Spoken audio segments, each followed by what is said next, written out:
Hello and welcome to A Wee Bit of War, a podcast dedicated to telling the stories of Northern Ireland during the Second World War. I'm your host, Scott Edgar, and in this episode we're talking bad companions, scratching the surface of queer history during the Second World War with Michael Fryer. Michael is the outreach officer with Northern Ireland War Memorial, a Second World War museum based in Belfast, and a volunteer with the LGBT History Club that meets monthly in partnership with the Linenhall Library. Hello, Michael. We are delighted to have you on the podcast. When this episode goes out, it will be Pride Week in Belfast, and that seemed like a good opportunity to delve into an often overlooked part of history, particularly when it comes to both Northern Ireland and the Second World War. And we thought there's no better person for the job. Can you tell us a little bit about yourself and how you got into exploring this area of our history? Yeah, thanks, Scott, for the welcome. So my name is Michael Fryer. I am the outreach officer for the Northern Ireland War Memorial, which is a Second World War museum based in the Cathedral Quarter in Belfast. So we tell the story of really the home front in Northern Ireland during the Second World War. So topics including the Belfast Blitz, the American presence, the contribution of women, the role of local industries, evacuees, the Ulster Home Guard, anything to do with what was happening here in Northern Ireland during those 6 years of World War II. As the outreach officer, I do a lot of talks and workshops, particularly with community groups, with older people as well, reminiscence workshops, working with people living with dementia as well, and some intergenerational work too. So I enjoy the variety of that. Back in February 2022, we decided to mark LGBT History Month, which is really a month every year. It does tend to be every February, where the spotlight is really shone on aspects of LGBT history. And I guess many museums and heritage sites have been particularly interested in exploring this aspect of history and heritage over recent years. So it was something we wanted to mark for the first time. I'm currently a volunteer with a group called the LGBT Heritage Project, which is looking at kind of the later LGBT history of Northern Ireland. And I do already have an interest in this aspect of our history. So I think it kind of made sense, particularly with the support of my colleague Alan Freeburn, who was acting museum manager at the time, to do a bit of research into this topic. And I was able to give a talk back in February, particularly looking at the what I called the queer history of the Second World War. So I have heard that talk, and I was greatly interested in it, and I realized it was something that even throughout all the research I've done into wartime life in Northern Ireland, it was an area that I knew very little about, and obviously we thought that this would be a good chance to maybe dive into some of those stories. But I just want to start with the sheer numbers of men and women that were conscripted or volunteering for service during the Second World War had an overall massive impact on society. Despite homosexuality being illegal at the time for men, many of those who served had same-sex relationships. How did the military deal with this at the recruiting stage? So I have to acknowledge that a lot of the research I've been relying on is by an historian called Emma Vickers, who wrote a book called Queen and Country, looking at same-sex desire in the British Armed Forces during the Second World War. I think she's based in Liverpool at the minute. But through her research, she was able to find that certainly through oral history interviews later in life with veterans who acknowledged that they were queer and talked about their experiences. But what seems to have happened was when recruits ended up at the medical boards, which was kind of the first port of call before they were formally recruited into the armed forces, there would have been an expectation that they would have been assessed, I suppose, in terms of their physical fitness, but also potentially if they were, gay or bi, that would have been picked up. But actually, in many cases, what seems to have happened was the authorities deliberately turned a blind eye, particularly, I suppose, to recruits who might have tried to, or might have been naturally kind of more camp, would be the word we would use today. I mean, there's quite a funny story about a drag queen called Terry Gardner, who was told by some of his friends, "You got to really camp it up, Terry, because then that means that at the medical board they will fail you and you won't have to serve in the armed forces. So he basically did everything he could to camp it up. I'm not quite sure the details, what he did, but he kind of played up and, having been a drag queen, I'm sure knew exactly what to do, and was really disappointed to be just passed through and ended up becoming a cook in the Navy. I think what seems to have happened, according to Emma Vickers' research, is that where a recruit quite clearly was gay, for example, there was a feeling of not wanting to let them shirk their duty. And also, I think there was a belief in the armed forces at the time that if a potential recruit was gay, then perhaps the best way to kind of straighten that out, no pun intended, was to train them up and discipline them in the military context, and that somehow would make them into a man in inverted quotes. So yeah, it's interesting. I think as well there was such a demand for manpower at the time that there was this feeling of we can't afford to to just turn down lots of potential recruits based on the basis of their sexuality. And we have to understand as well that, of course, at the time, certainly before the Second World War, sexuality was not understood necessarily as an identity. It was more in terms of something that you did, certainly within a legal context. So I think all of those factors played into the recruitment stage. As I say, whenever recruits turned up at the medical boards, for example. So you mentioned people's research into this, and for too long now, LGBTQ history has been overlooked. You have, in some ways, through other people's research, uncovered many stories, such as that of Terry Gardner. But where do these stories initially come from? So where are people going for this research? It does tend to be from oral history records, as far as I can see. What seems to have happened was, particularly, I suppose, from the 1970s, 1980s onwards, as veterans got older, there was more research done, particularly in academic contexts, into the experience of LGBT people historically, including during the Second World War. It's interesting, one of the books I came across was called Between the Acts, which was looking at the experiences of gay men between 1885, when the offence of gross indecency was brought in under the Criminal Law Amendment Act, and 1967, when the law was finally partially decriminalised in England and Wales for men. And it's really interesting because a lot of the interviews are from the 1970s, 1980s. A lot of the men had by that time got involved in the campaign for homosexual equality. So, really getting into gay rights campaigning. And many of them, of course, had been conscripted during the Second World War and talked to some extent about their experiences during the Second World War. The other thing that's interesting, I suppose, as a real source for this kind of history, are legal records. And I suppose that's one of the sadder aspects of this history. Those men who were prosecuted, who ended up perhaps going to prison in a civilian context, or who ended up being disciplined, court-martialed in a military context. So that would be a potential source as well. And there are some references in newspaper articles to those who were prosecuted, although it has to be said that many times it seems to be that they are referred to in a kind of oblique way. They're not necessarily referred to directly as homosexual offences. They're kind of referred to, there just seem to be a number of cases where I think the newspapers were worried about potentially issues of respectability, shall we say. So they're kind of not referred to directly. But reading between the lines, I think it's pretty clear that they're referring to same-sex cases. That's interesting in terms of how newspapers referred to things at the time. And, we need to be careful, or in fact, in some cases, completely avoid placing labels on people in history.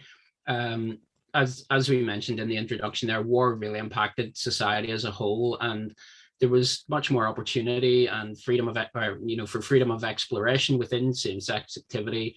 And that's been talked about by people like naval veteran Dennis Pratley. So this wasn't just people who would today identify as gay or bi or whichever part of the LGBT community they would come from. How have other stories such as that of Dennis Pratley come out? Well, again, it seems to be the case that these, if they identified as gay or bi or LGBT veterans later in life, they would talk about the fact that there were quite clearly men. I mean, Dennis Pratley, for example, who you mentioned, was in the Navy. And there does seem to have been, I suppose, historically, you think of, isn't it the Churchill quote, rum, sodomy, and the lash? That's the kind of stereotype about the Navy, but there is, I suppose, an element of truth in that, because you have these men in ships far away from home, far away from anyone else, and looking potentially for comfort. So Dennis Pratley did talk about how in the Navy he provided comfort basically to other men, one of whom who was straight, it seems, talked about how Pratley reminded him of his girlfriend back home. But you're right. I think a lot of these men, Emma Vickers, for example, talks about homosex. So we can't make any assumptions about these men's sexuality or their sexual orientation. But, it was the next best thing in many ways to be able to find sexual fulfillment and with members of the same sex. And also, I think there was an acknowledgement, particularly in the part of the authorities, who I think in many cases did turn a blind eye to this kind of behavior, even though technically it was against military regulations. But there was a feeling that it was better for these men to find sexual fulfillment with each other rather than, for instance, visiting a brothel on land where they could potentially contract an STI. So yeah, it's interesting to see how that happened. And actually as well, I mean, I mentioned oral history sources. I'm sure you're aware, the Imperial War Museum has a great oral history collection. Many of the interviews are online, the recordings, and it's interesting to see how many times straight veterans talk about, queer, the word you might use, comrades, and how they kind of noticed that certain men or certain women in their units were quite clearly involved in same-sex behavior. But more often than not as well, it's interesting, they just it's just a sort of passing reference. It's not referred to in a particularly judgmental terms. It seems to be in the kind of thing that in a lot of units, or kind of in the in the heat of active combat, it just seems to have been accepted, really. It was just one of those things that happened. In war, there were more important things to be worrying about at the time, probably. Yeah. So we had, people in roles there where they saw themselves as providing comfort. Others saw their role in keeping up morale. We've already mentioned drag artist Terry Gardner. There's also, as I came across in your talk, a rather fun-sounding Royal Navy coder called Freddie. Yeah, Freddie the coder. So John Beardmore, who was a gay naval veteran, talked about this coder, Freddie, who was a chorus boy before the war. And the story goes that when the captain was issuing orders and Freddie was having to relay these orders to the forward guns, he used to say, "Open fire, dear." Just to kind of, and again, in the heat of battle, just to kind of lift everybody's spirits. And he also supposedly was a very good impersonator of Gracie Fields and Vera Lynn. And again, supposedly the crew loved him. He was a real morale booster. Which is exactly what you need. I would imagine not only in war, but particularly, if you're out in a ship on the Atlantic or wherever. We kind of touched on this, but it wasn't just men, obviously, partaking in same-sex activity, and it wasn't just something that happened elsewhere during the Second World War. What can you tell us about the Waff, the Women's Auxiliary Air Force of Ballyhalbert in County Down? Yeah, so this is particularly from an interview. Again, it's on the Imperial War Museum's website, but there was a Scottish Waff recruit called Elizabeth Reid Simpson, and she talks about being in Northern Ireland during the war. And we know that she was in RAF Ballyhalbert. She doesn't refer specifically to RAF Ballyhalbert in this instant, although I think she does say when I was in Ireland. So I am taking it that she's probably referring to being in RAF Ballyhalbert. But basically, she was on night duty one night and she heard, I can't remember where exactly it was, but wherever these two other women were based, she could hear this kind of racket from where they were meant to be on night duty. And she said she went to the canteen and there was another lady there and she was kind of complaining about the noise.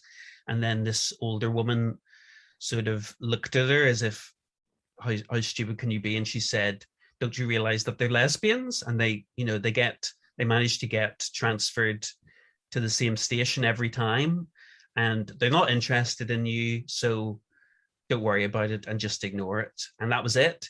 And she just reversed to this, as I say, very passingly in her interview.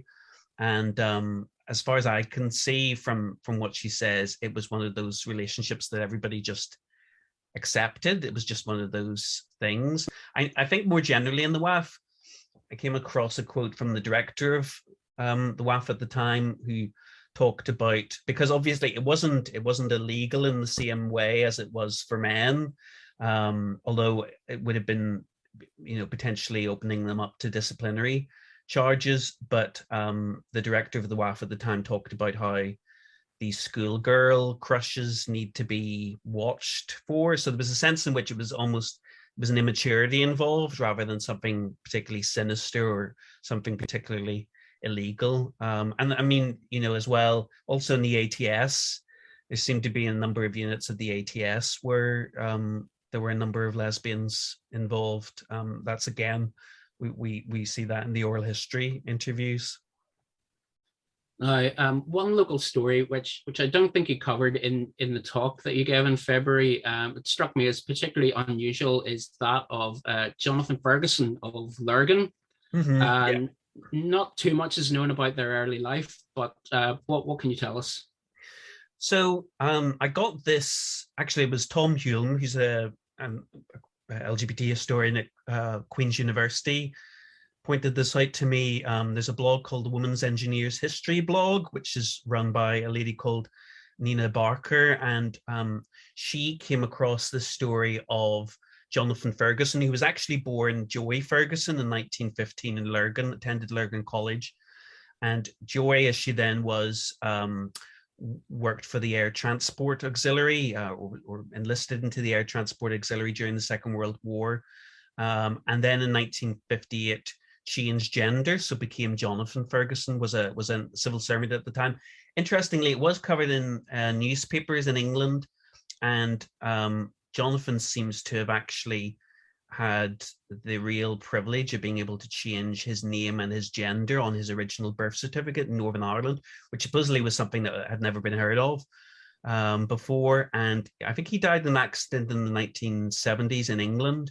But a really interesting story. There's not too much in terms of transgender history when it comes to these particular stories, but that was one example of a local person, as you say, who was actually, it seems, transgender, certainly changed their gender. And Nina, I know, having contacted her about the story, was particularly interested. If anybody has any information about Jonathan's early life as Joy, particularly attending Lurgan College and growing up in Lurgan, she'd be very interested to hear more. But it's just a really interesting kind of case study, as you say, for somebody who was actually local and was transgender. Yeah, it's definitely interesting, and certainly not something which I would have expected, at the time, particularly in being able to change your identification papers, and birth certificate and whatever. We'll definitely put a shout out on our social media to hopefully get some more information about that. People who listen to this podcast or read what I do with the website will, of course, know that in 1942, American troops arrived in the United Kingdom, including Northern Ireland. Much has been made of how the ladies swooned across the nation, but in London, the actor and writer Quentin Crisp was also quite a fan. Yeah, so Quentin Crisp, who, if anybody knows Quentin Crisp, was well known for his witticisms. Later moved to New York, which I think, given his love of the Americans during the war, is no surprise. Clearly enjoyed the company of Americans, but he said later on that never in the history of sex was so much offered to so many by so few. And actually, interestingly, we talked about the medical boards, but Quentin Crisp seems to have been one of the very, very few gay men, queer men, who was turned down by the medical boards. And that's because I talked about Terry Gardner trying to camp it up. I think Quentin Crisp was in a different league. He had hennaed hair, he had plucked eyebrows, and I think even for the recruitment board, it was just too much. So they let him go, and he was turned down for service during the war. So he was able to spend his time in London and enjoy the company of the Americans. And locally, another writer, Brian Moore, made reference to same-sex activity in his fantastic novel, The Emperor of Ice Cream. And I believe this is where you took the title for the talk that you gave in February, Bad Companions. Yeah, so the main character, Gavin Burke, who I suppose is a kind of almost a synonym for Brian Moore.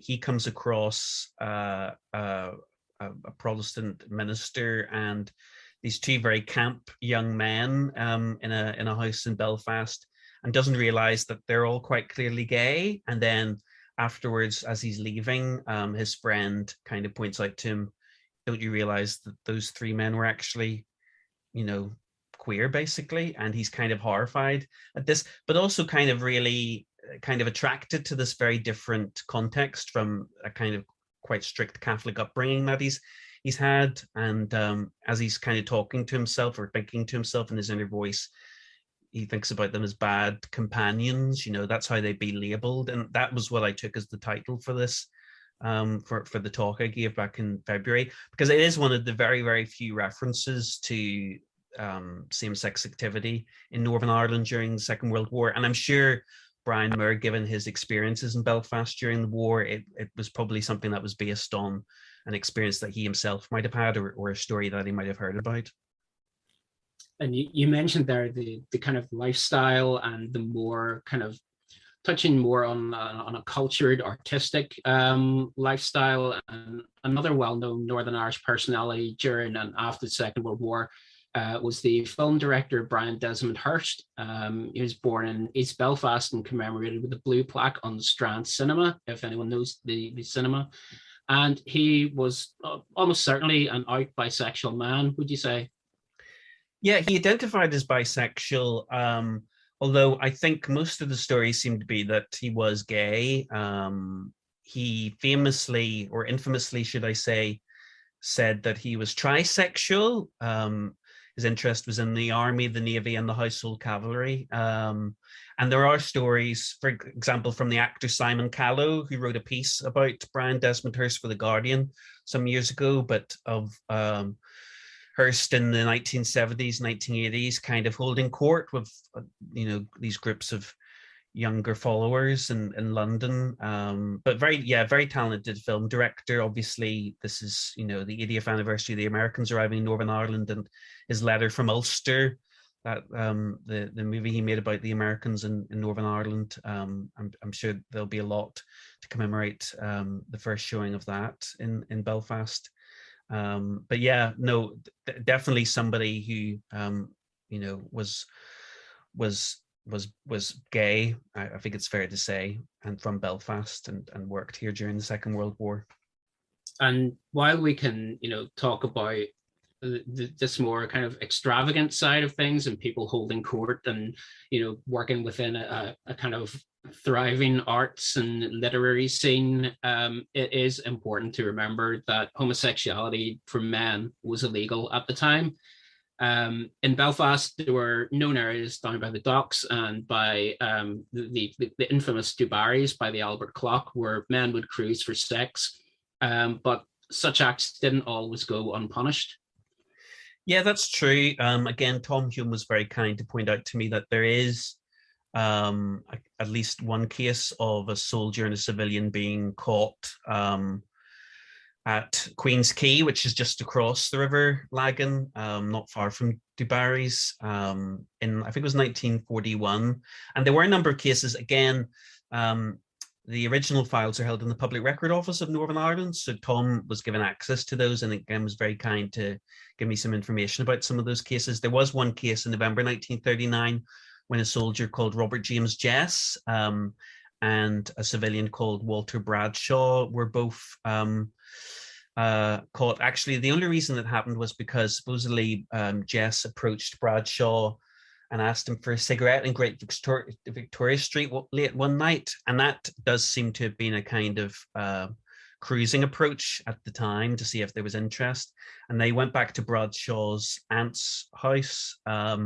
And then there seems to have been some kind of altercation. Jess basically assaulted Bradshaw, and Jess had left behind afterwards his gas mask and his insurance card, or his identity card, I think it was.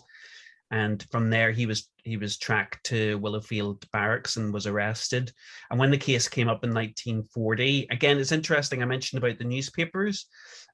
So Jess was found guilty of assault and was sentenced to 12 months imprisonment with hard labor. If you look at the original police file in the Public Record Office, which Tom Hume has done, what's also mentioned is that he was charged with charged with assault with intent to commit buggery. That's not mentioned in the newspaper article, which is really interesting. It's just assault. So there was clearly a sexual element to that particular crime. It's interesting there that 80 years ago, newspapers were actually playing down the type of more graphic details that they'd probably use now to sell more copies. Another case developed out of a larceny charge, I believe, against a pair of Canadian sailors in Derry, Londonderry. That's right. That was in 1944 from memory, and it involved an American officer. Again, it's very difficult to tell what exactly happened, but basically this American officer ended up with these two Canadian sailors in this hotel room in Derry, and a lot of alcohol seems to have been taken. And the officer asked one of the sailors to go and buy some alcohol from one of the hotel porters, which seems to have been something he could have done.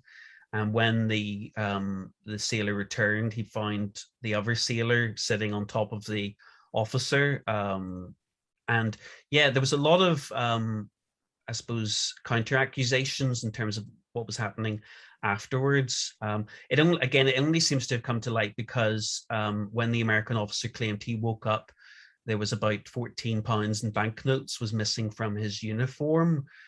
So he claimed that these Canadian sailors had stolen the money from him. The Canadian sailor who had been left behind in the hotel room with the officer claimed that the officer was the one who'd kind of tried to take advantage of him. But basically, one of the sailors got off. The officer very conveniently left Northern Ireland not long after all this happened, so was transferred abroad perhaps. And then the sailor who was left, the one who had been seen sitting on top of the officer, was actually charged with gross indecency, and I think he got 3 months hard labor. And actually that was reduced from the original sentence because of the excuse that he'd been so completely intoxicated. So quite a sad story, really. This one young sailor ended up taking taking the punishment, and the other two got away scot-free. And while there are those sad stories, for many, the Second World War opened up immense possibilities and provided this opportunity for what you might call sexual liberation. The historian Matt Holbrook described the Second World War as a kind of sexual utopia containing freedoms and possibilities absent both before and after. How did things change, in particular for the LGBTQ community, after the conflict ended?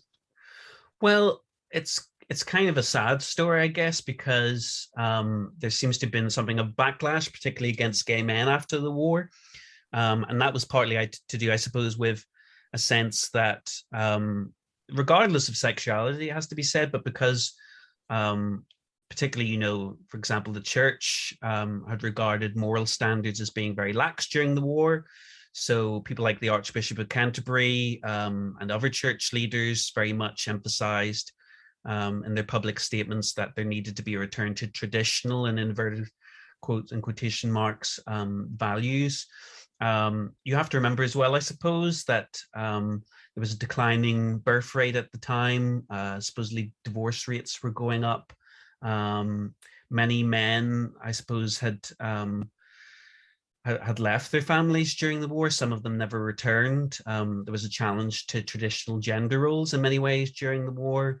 And of course, we were seeing, I suppose, the end of the British Empire in the 1940s and 1950s. So particularly in the 1950s, I think life was very difficult for gay men. They became a kind of convenient scapegoat. There was a sense of back in your box, basically. So we do know, for example, that in England and Wales, prosecutions against gay men did increase quite dramatically. The Home Secretary at the time, Sir David Maxwell Fyfe, was on record in the House of Commons, particularly, making some very angry statements, harsh statements about gay men. There was the famous Montague case, Lord Montague Bewley, who was imprisoned in 1954, I think it was, and with two other men who he'd been involved with. That was a very famous case of three men being imprisoned for same-sex activity. So I think there was a sense in which the people wanted to put the war behind them and wanted to return to traditional family values. It's interesting as well, I didn't mention this in my talk, but I found in some of the research I was doing in the newspapers, there was actually a sex scandal in Lurgan of all places. I mentioned Lurgan in connection with Jonathan Ferguson, but in the late 1950s, 1957 or 58, I think it was, there were a number of men ended up in court in Belfast from Lurgan who had been caught taking part in same-sex activity. And a number of those men ended up, well, some did end up in prison or ended up with some form of punishment. But interestingly, a number of them were veterans, married men, but Second World War veterans as well. So that was one local example of how life became much more difficult in some ways in the 1950s for gay men. In the past, I have done a little bit of research into the life of Frank Mundy Coombs. He was an artist who served on HMS Caroline in Belfast during the war and was killed during the Belfast Blitz, as well as on the really tragic story of Hugh Blackwood Price from Lispean in County Down. He served in the Royal Canadian Service Corps before being really horrifically, brutally murdered by a homophobic Canadian serial killer known as the Slasher. Looking into those stories, for me, I found that information about them or even just uncovering those stories was not an easy thing to do, given the illegality of things at the time and the kind of the way newspapers would phrase things.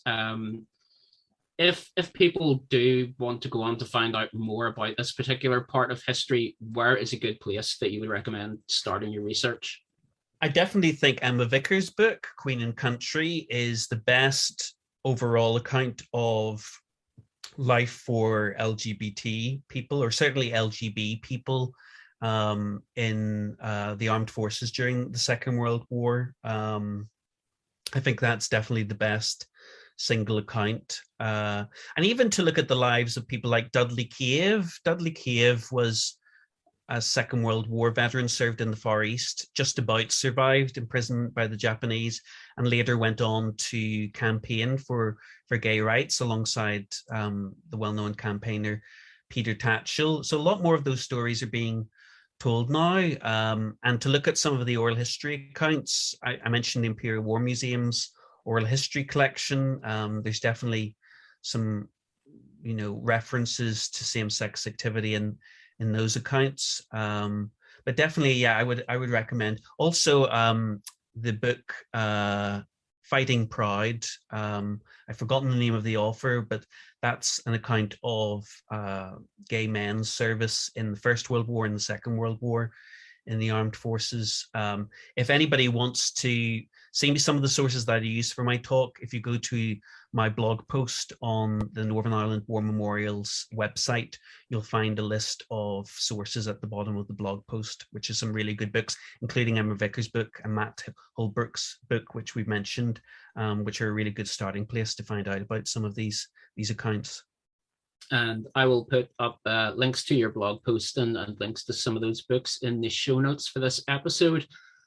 Michael, thank you so much for joining us for this episode. It's been a really fascinating look at an all too often overlooked part of wartime life. But just before we go, would you like to give people a quick reminder of the work you do with Northern Ireland War Memorial and how might they get in touch with you? Yeah, so I'm always happy to do talks and visits. As the outreach officer, as I mentioned, I do a lot of work with community groups, with older people, but with any kind of group, actually. My job really is to connect the wider community with the work that we do in the Northern Ireland War Memorial. If anybody ever wants to visit the museum as well, we're based in Talbot Street beside St Anne's Cathedral in Belfast. We're open Monday to Friday from 10 o'clock to 4 o'clock, and we're open Saturdays 12 o'clock to 4 o'clock as well, although we'll be closed for the months of July and August just to give staff a bit of a break. We're free to visit as well, so what more can you ask for? And if anybody wants to particularly get in touch with me, my email address is outreach@niwarmemorial.org, or I'm on Twitter as m_Fryer. So be happy to talk to anybody who wants to make contact. Michael, thank you very much. I'm looking forward to getting back into the museum sometime soon and get to chat to you again then. Thank you very much. You're very welcome. Thank you. Subscribe to A Wee Bit of War on Apple Podcasts, Google Podcasts, or wherever you listen to your favourite shows. That way, you'll never miss an episode. Tell your friends, tell your family, tell your co-workers, break all the rules of the Official Secrets Act, and why not leave a review to help others find the podcast. Thank you for joining myself and Michael Fryer, and I look forward to your company again next time for another Wee Bit of War.